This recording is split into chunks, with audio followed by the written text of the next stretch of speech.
Okay. Hello and जय हिंद दोस्तों। तो शुरू करते हैं आज का एडिटोरियल वोकैब सीरीज। तो फर्स्ट वर्ड है हमारा ऑस्ट्रसाइज। क्या है? ऑस्ट्रसाइज। ऑस्ट्रसाइज फर्स्ट वर्ड है ऑस्ट्रसाइज। ये पार्ट ऑफ स्पीच में क्या स्थान रखता है? वर्ब। ओके। तो ऑस्ट्रसाइज का मीनिंग क्या है? बहिष्कृत करना या समाज से अलग करना, मतलब किसी ग्रुप से निकालना, आइसोलेट करना। ओके। ऑस्ट्रासाइज का मीनिंग पता चल गया। अभी इसका देख लेते हैं सिनोनिम्स। ठीक है, मतलब कौन कौन से वर्ड्स इसके जगह पे और यूज कर सकते हैं। ठीक है, तो एक्सक्लूड बोल सकते हैं। एक्सक्लूड मतलब बाहर करना। सन बोल सकते हैं, दूर करना। आइसोलेट बोल सकते हैं, अलग करना। ठीक है, बॉयकॉट बोल सकते हैं। बॉयकॉट बोल सकते हैं बहिष्कार करना। रिजेक्ट बोल सकते हैं अस्वीकार करना। ठीक है ना। आज थोड़ा ये सिनोनिम्स और एंटोनिम्स वाला प्रोनाउंसिएशन नहीं आया है। ठीक है, तो कोई बात नहीं, कल से हम कोशिश करेंगे कि वो भी शामिल हो। ओके, ठीक है। तो ऑस्ट्रासाइज का सिनोनिम्स हमने देख लिया। एक्सक्लूड करना, बाहर करना, सन करना, दूर करना। SHUN है, आपको इस पर ध्यान देना है। SUN नहीं, SHUN। ठीक है। आइसोलेट करना, अलग करना। बॉयकॉट करना मतलब बहिष्कार करना। रिजेक्ट करना मतलब अस्वीकार करना। ओके, इसका एंटोनिम्स देख लेते हैं। तो यहाँ पे क्या था, जितना ही अलग करने की बात हो रही थी, यहाँ पे कितना होगा, क्या होगा, उतना ही शामिल करने की बात होगा। ठीक है। इंक्लूड बोल सकते हैं शामिल करना। एक्सेप्ट बोल सकते हैं स्वीकार करना। एम्ब्रेस बोल सकते हैं अपनाना। वेलकम बोल सकते हैं स्वागत करना। और इंटीग्रेट बोल सकते हैं एकीकृत करना। ओके, क्लियर है? ट्रिक आप देख लीजिएगा। ओके, तो ऑस्ट्रासाइज का सेंटेंस में कैसे यूज होगा वो हम देख लेते हैं। फर्स्ट सेंटेंस क्या है? Companies should not ostracise honest whistle blowers. ठीक है, विसल ब्लोअर। विसल ब्लोअर्स कौन होता है? जो कमियों को बताता है। ओके ना। कहीं कहीं कोई भी जगह पे जब किसी भी चीज़ की कमी को जो बंदा जाके अथॉरिटी को बताता है, उसको हम क्या बोलते हैं? Whistle blowers. ओके, तो क्या बोल रहा है? कंपनी शुड नॉट ऑस्ट्रासाइज, मतलब कंपनी को बहिष्कृत, निकालना नहीं चाहिए। किसको? ऑनेस्ट विसिल ब्लोअर्स को नहीं निकालना चाहिए। क्लियर है? दूसरा सेंटेंस देख लेते हैं। The committee refuse to ostracise dissenting members. Dissenting members क्या होता है? जो असहमति जताता है उसको बोलते हैं डिसेंटिंग मेंबर। ठीक है, डिसेंट मतलब असहमति जताना। ठीक है, लोग जो बोल रहे हैं उसमें ना बोलना। ठीक है ना, किसी भी चीज़ पे, किसी भी मुद्दे पे सहमत नहीं होना। ठीक है, द कमिटी रिफ्यूज्ड, क्या किया? रिफ्यूज किया। किससे? बहिष्कृत करने से डिसेंटिंग मेंबर को। ओके, तो समिति ने असहमति रखने वाले सदस्यों को अलग करने से इनकार किया। ओके, रिफ्यूज किया। तीसरा सेंटेंस देख लेते हैं। Ethical work places never ostracise employees unfairly. ठीक है, मतलब अनफेयरली रूप से एम्प्लॉयज़ को नहीं निकाला जाता है, नहीं निकालता है। कौन? जहाँ पे इथिकल वर्क प्लेस, मतलब जहाँ पे नैतिकता बरती जाती है, वहाँ पे ऐसे ही किसी भी एम्प्लॉयज़ को बहिष्कृत नहीं किया जाता है। अगर वो कोई गलती किया या तो कुछ उसका अलग मुद्दा है तो चलेगा। ठीक है, ऐसे नहीं किया जाता है। ओके, नेक्स्ट क्या है? Society should not ostracise vulnerable group. ठीक है, वल्नरेबल ग्रुप किसको बोलते हैं? कमज़ोर ग्रुप। ठीक है, मतलब कम क्षमता रखने वाला ग्रुप। समझ में आ गया ना।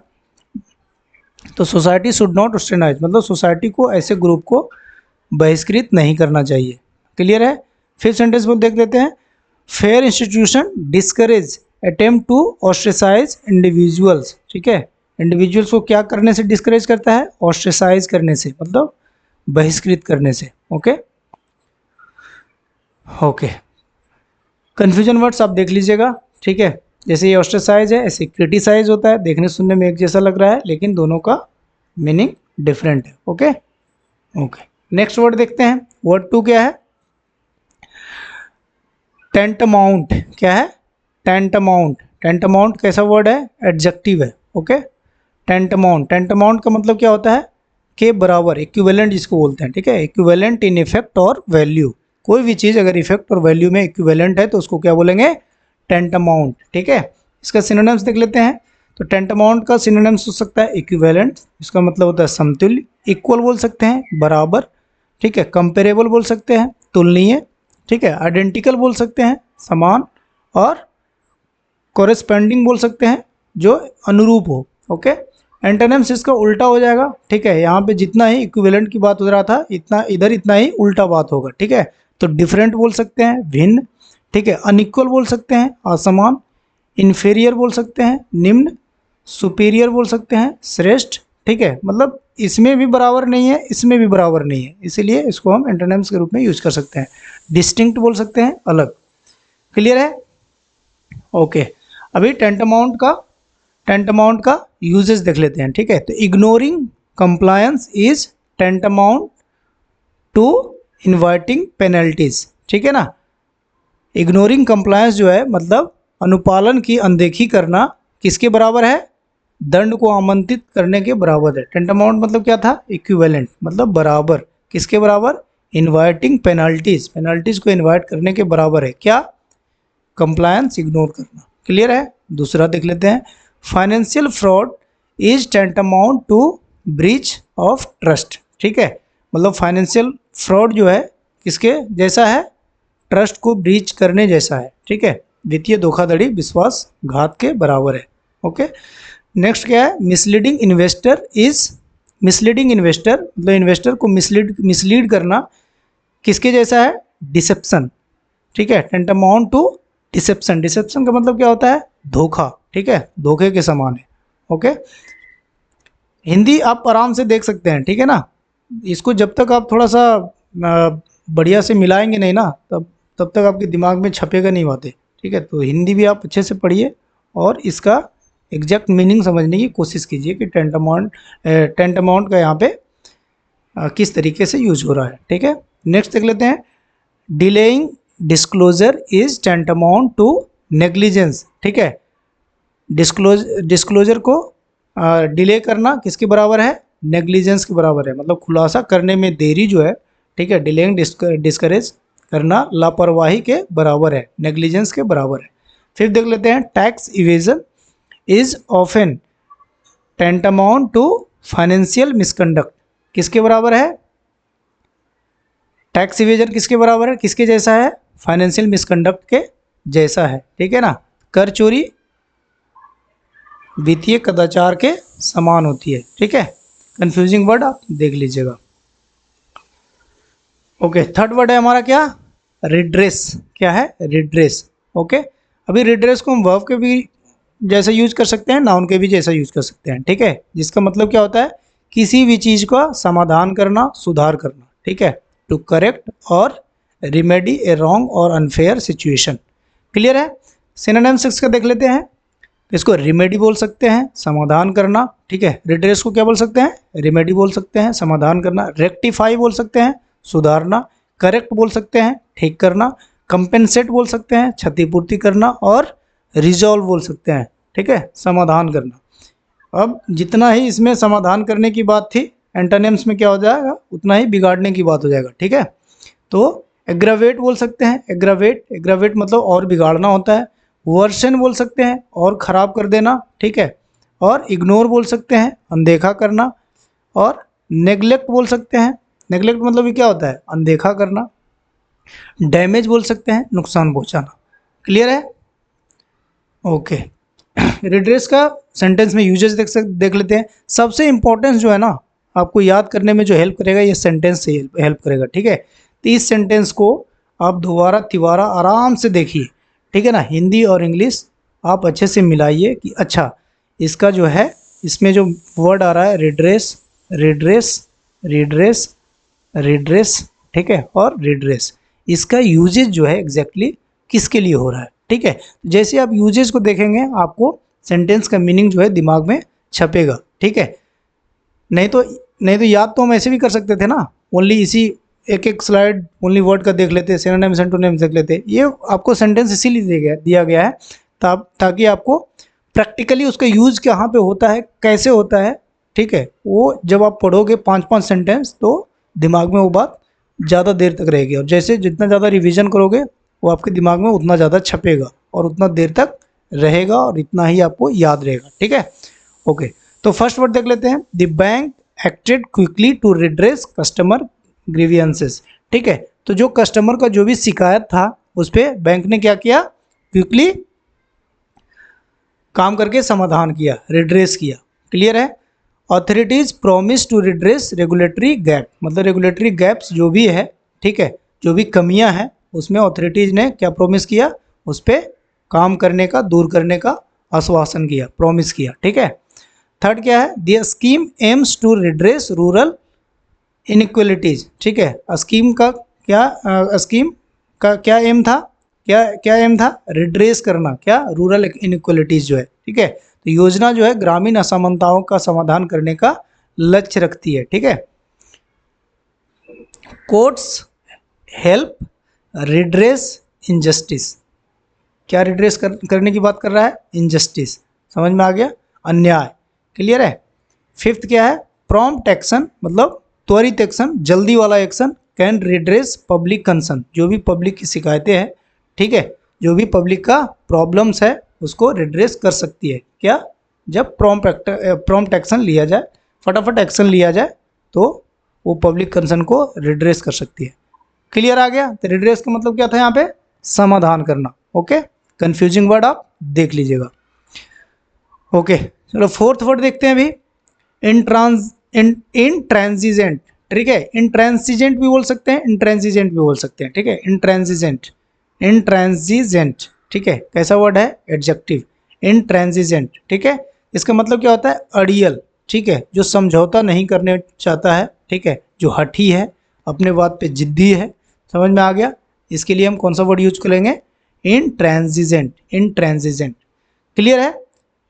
Refusing to change one's view और कॉम्प्रोमाइज, जो कॉम्प्रोमाइज नहीं करने वाला है उसको हम बोलेंगे इंट्रांसिजेंट। ओके, क्लियर है। सिनोनिम्स देख लेते हैं उसका, अनकॉम्प्रोमाइजिंग बोल सकते हैं, समझौता ना करने वाला, स्टबॉर्न बोल सकते हैं, जिद्दी। ठीक है, ऑब्स्टिनेट बोल सकते हैं, हठी। आप याद कीजिए, ऑब्स्टिनेट हम लोगों ने ऑलरेडी मेन वर्ड के रूप में पढ़ चुका है। ठीक है, तो ऐसे ये वर्ड्स आते रहेंगे। ठीक है, तो धीरे धीरे ऐसे आपको वर्ड पावर बढ़ता रहेगा। ठीक है, तो ऑब्स्टिनेट ऑलरेडी हम लोगों ने पढ़ रखा है। ठीक है, अटल जिसको बोलते थे। ठीक है, हठी बोल सकते हैं, और एडमेंट बोल सकते हैं, एडमेंट। एडमेंट मतलब क्या होता है, अडिग।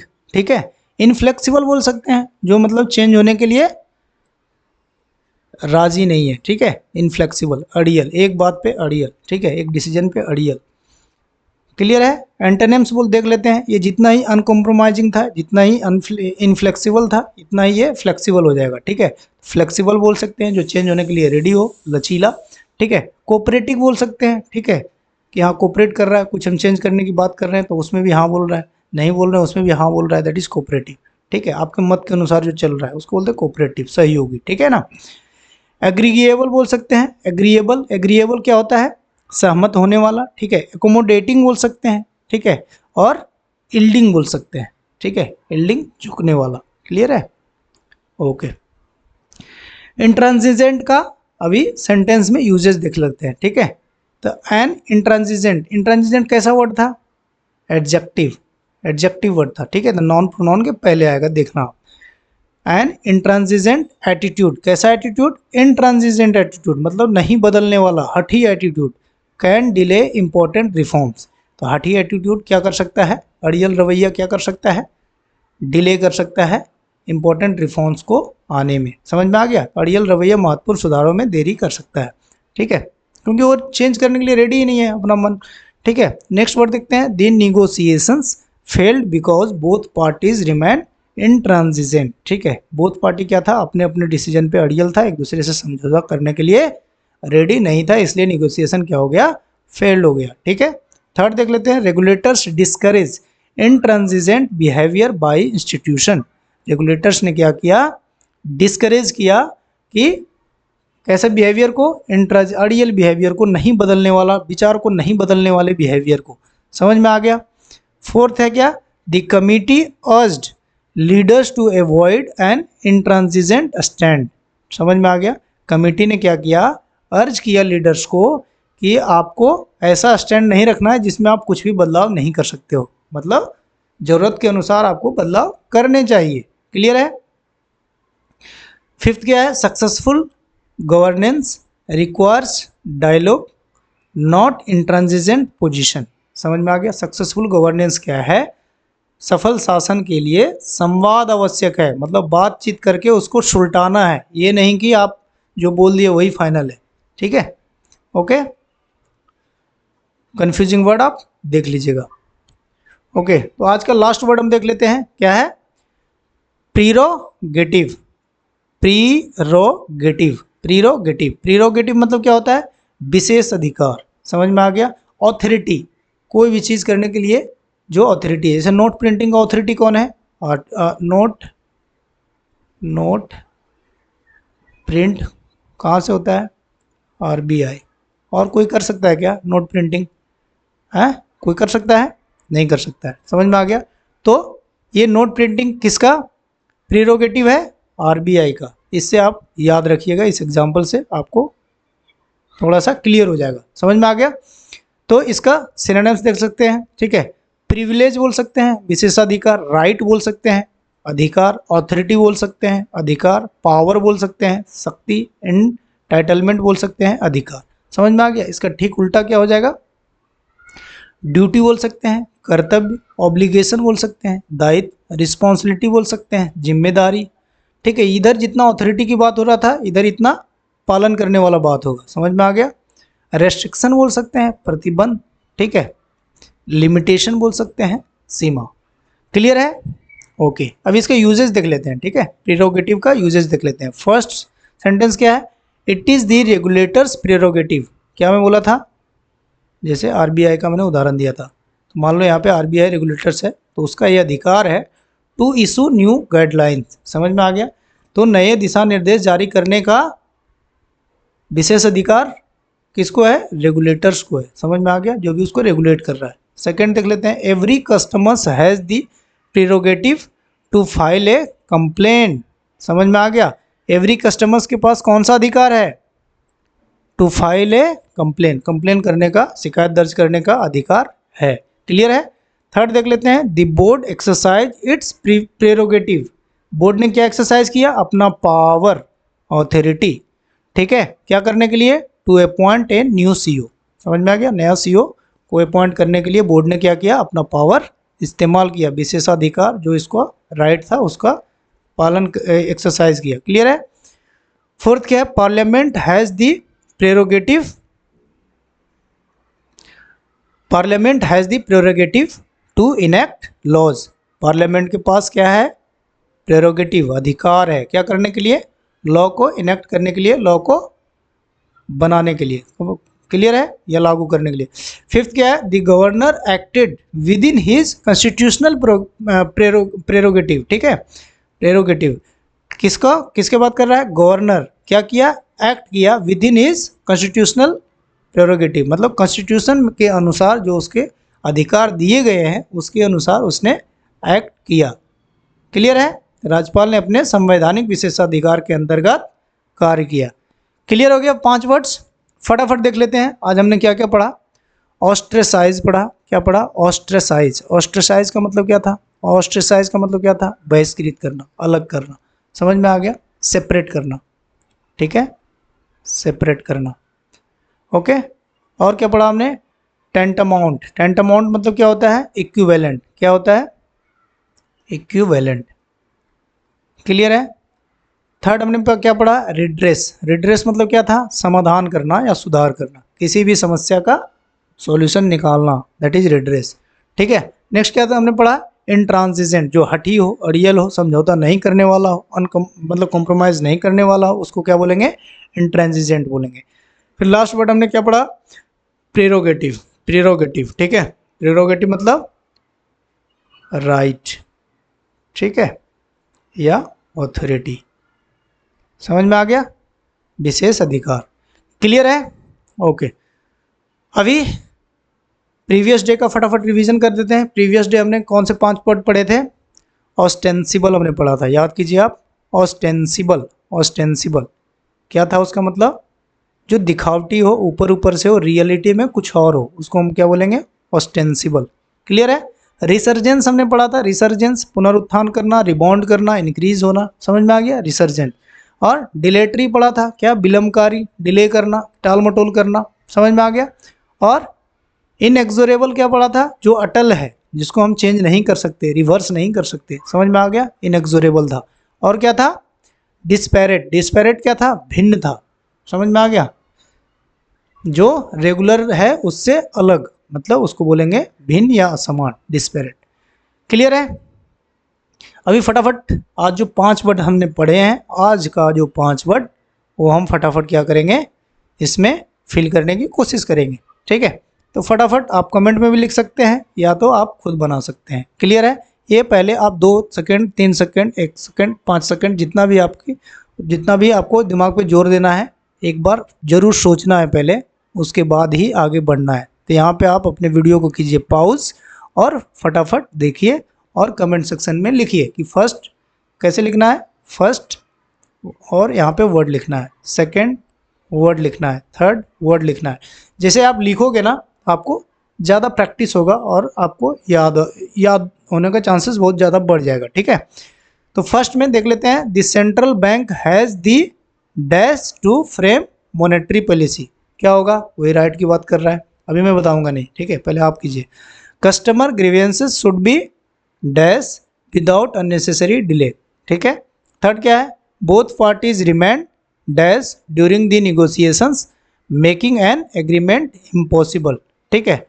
नेक्स्ट क्या है? Tax evasion is dash to violating financial regulations. Clear है? फिफ्थ क्या है? No employ should be dash for expressing genuine concern. Clear है? फटाफट सभी ने टाइप कर लिया? बहुत बढ़िया। नेक्स्ट देख लेते हैं। ठीक है?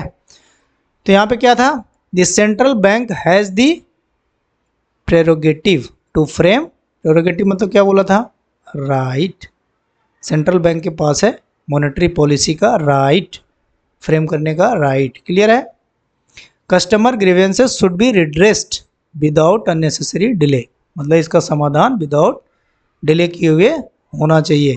ठीक है? Both party remain intransigent. Intransigent मतलब क्या था? अड़ियल। रिमेन अपने अपने बात पे अड़ियल रहा ड्यूरिंग द निगोशिएशन, जिसके कारण क्या हो गया? एग्रीमेंट होना इम्पॉसिबल हो गया, दोनों के बीच में समझौता होना इम्पॉसिबल हो गया। नेक्स्ट पढ़ लेते हैं। टैक्स इवेशन इज टेंटामाउंट, किसके जैसा है?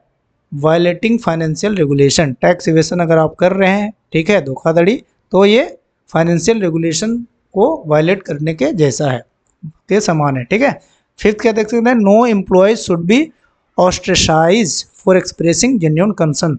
मतलब क्या बोल रहा है? कोई भी एम्प्लॉय को बहिष्कृत नहीं करना चाहिए अगर वो जेन्युइन कंसर्न आपको बता रहा है, कुछ कमियां बता रहा है, तो ऐसा नहीं कि उसको निकाल ही दिया, उस कमियों पे हमें काम करना चाहिए। क्लियर है?